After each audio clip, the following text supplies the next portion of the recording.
નમસ્કાર દર્શક મિત્રો, આપ જોઈ રહ્યા છો દી મિરર ન્યૂઝ। હું છું પાયલ બામભણિયા। તો જોઈએ આજના મહત્વના સમાચાર ઉનાથી અમારા સંવાદદાતા વિજય સોલંકી સાથે।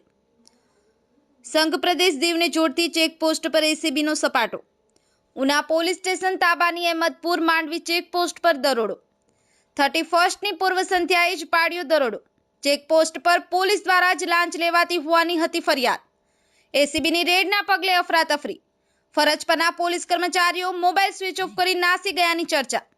ચેકપોસ્ટ પરની લાઇટ બંધ કરી દેવાયાની પણ ચર્ચા। જોકે પોલીસના વહીવટદારને એસીબીની ટીમે દબોચી લીધાની માહિતી। એસીબીની ટીમ 3 ખાનગી કારમાં ત્રાટકી।